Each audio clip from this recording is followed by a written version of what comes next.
Assalamualaikum warahmatullahi wabarakatuh. Perkenalkan, nama saya Martina Zalianti dari program studi ilmu kelautan. Pada video ini saya akan mempresentasikan tentang prospek agarosa dan agar mikrobiologi di Indonesia. Baiklah, langsung saja kita mulai. Di bagian pendahuluan, jadi rumput laut ini telah menjadi sorotan utama sebagai bahan baku yang sangat potensial untuk produksi agarosa maupun produksi agar mikrobiologi. Yang kedua ini karena karakteristiknya yang unik dan kandungan yang kaya, rumput laut ini juga telah menjadi pilihan yang menarik dalam mendukung industri bioteknologi di Indonesia. Untuk potensi rumput laut ini juga dapat digunakan sebagai industri bioteknologi yang sangat besar karena luasnya perairan yang dapat dimanfaatkan untuk budidaya rumput laut di Indonesia ini. Selanjutnya kita masuk ke slide kedua, yaitu masuk ke bagian tujuan.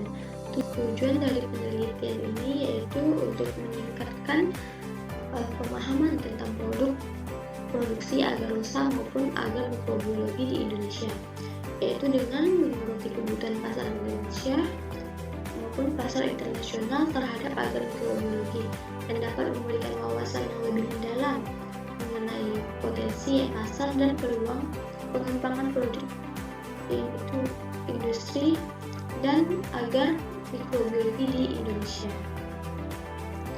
Masuk di bagian strategi.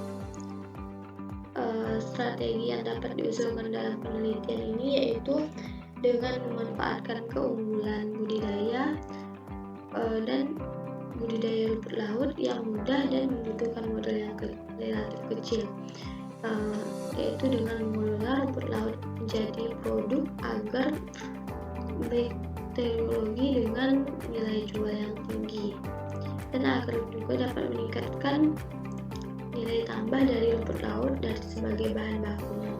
Dengan pendekatan ini juga kita bisa dapat memperluas meningkatkan daya saing produk agarosa dan agar mikrobiologi di Indonesia maupun di pasar globalnya. Selanjutnya kita masuk di bagian slide ke-4. Permintaan pasar yang terus meningkat ini masuk produksi agarosa dan agar mikrobiologi laut di Indonesia sangat menjanjikan, terutama dengan terus meningkatnya permintaan pasar di Indonesia untuk produk tersebut, dan potensi pengembangan industri rumput laut di Indonesia ini juga telah menjadi peluang yang besar untuk menghasilkan produk dengan nilai tambah yang tinggi. Dengan memanfaatkan potensi ini secara optimal, sehingga Indonesia ini dapat menjadi pemain utama dalam industri agarosa dan agar mikrobiologi di tingkat global. Selanjutnya masuk ke bagian kendala. Meskipun potensi rumput laut di Indonesia ini sangat besar, namun terdapat beberapa kendala yang perlu kita atasi, yaitu keterbatasan penelitian tentang pembuatan agarosa di Indonesia yang menjadi salah satu hambatan dalam pengembangan industri di agarosa maupun di agar mikrobiologi ini. Selain itu juga ada ketergantungan pada impor produk agarosa dan agar mikrobiologi yang juga menjadi tantangan yang perlu kita atasi untuk meningkatkan kemandirian dalam produksi dan mengurangi risiko terhadap fluktuasi pasar internasional.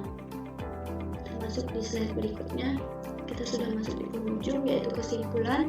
Secara keseluruhan, Indonesia ini memiliki potensi yang besar sebagai bahan penghasil agarosa maupun agar mikrobiologi. Namun, untuk mengoptimalkan potensi ini diperlukan pengembangan penelitian yang lebih lanjut guna untuk memenuhi kebutuhan pasar dan mengurangi ketergantungan pada impor, yaitu dengan upaya yang terarah, kolaborasi antara pemerintah, industri maupun lembaga riset di Indonesia yang dapat memperkuat posisi sebagai produsen utama agarosa dan mikrobiologi yang kompetitif di pasar global. Baiklah, itu saja yang dapat saya sampaikan. Sekian. Wassalamualaikum warahmatullahi wabarakatuh.